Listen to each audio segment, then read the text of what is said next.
your sweet spot. The thing is, like, how much do you want to be very like connected exactly to the specific words in the text, or how much you just want to convey the idea? And when you talked about content, I thought that you would say something like a story which is moving, related to your emotions, people relate to how they feel. And I think it's related to how much rehearsal, so how much technical you want to be with it, right? Do you see the connection between the two?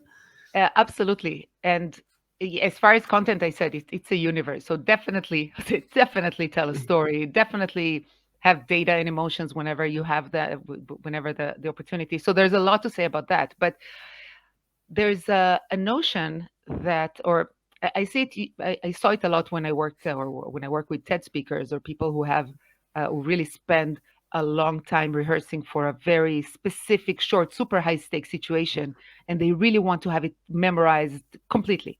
So if you decide to go to that route, the route that you will have it word by word memorized, the important thing is to, I would say, counterintuitively, to over rehearse. There's Chris Anderson, the owner of TED, used to say that there's a moment when you rehearse, when you say the text out loud. There's this moment where you feel a little bit wooden, where you kind of get bored from your text, where you're like, oh no, I'm going to be over rehearsed. And the mistake that people make is when they stop there, because that is almost a hurdle you have to go through. And once you know your text really, in theater, I come from theater originally, they say if they wake you up at 3 a.m., that you'll be able to just say it. So the moment that you don't have to think about your text completely, that maybe ironically allows you to start enjoying it, to start looking for the other things, not searching for the words, but searching for, what am I actually saying? What do I want to do with my to my audience? What is this part about? How can I make it more fun for them?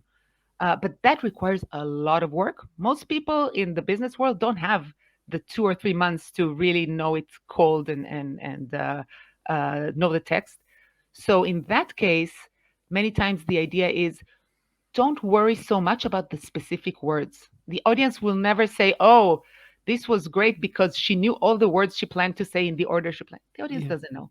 So it's Right, what you right. say. They don't like think about what is it that you want to say. What are the key ideas and what's the emotion? What's the time limit? And then flow with that. So there's a huge range, as you see, and unfortunately or fortunately, there's not one answer to rule them all. Yeah. We talked about Steve Jobs, and when he comes into and present his like pitch, or it's more than a pitch when he talked, I would say.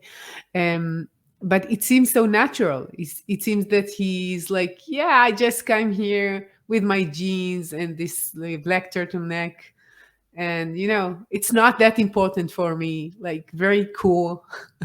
I just rolled out of bed and just it occurred to me to say, oh wow, oh Yeah, yes, and wait, there's more. Yes, yeah.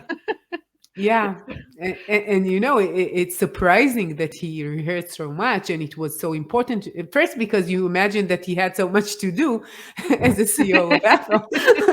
That's what you're doing, right? well, but he But understood. There's like I think Netanyahu. If we talk about people who understand the importance of dedicating, I would say, of dedicating time to how you communicate, it's critical. I mean, you can have Steve Jobs is a great example of that. You can have an amazing innovation, but the basic thing that will move people to buying it is is you and how you communicate it. And sure, so in order to make it, again, I originally come from theater, so to me it's obvious that in order to make something look effortless, you have to put tons of effort in it. Think about musicians. Think about Messi or sports. I mean, Messi, the yeah, the the football player, soccer player, or about Michael Jordan. Those people make the real time look effortless because there's so much technique and so much rehearsal behind it. So yeah, really, and sometimes it's disappointing to people, that to yeah, executives I speak to, because they almost like hope that I will give them a secret that will have them. Oh, I can just take that pill, the magic pill, and yeah, voila. Well, sorry, yeah. it's hard work. It is. So I could tell you from my experience. Now I've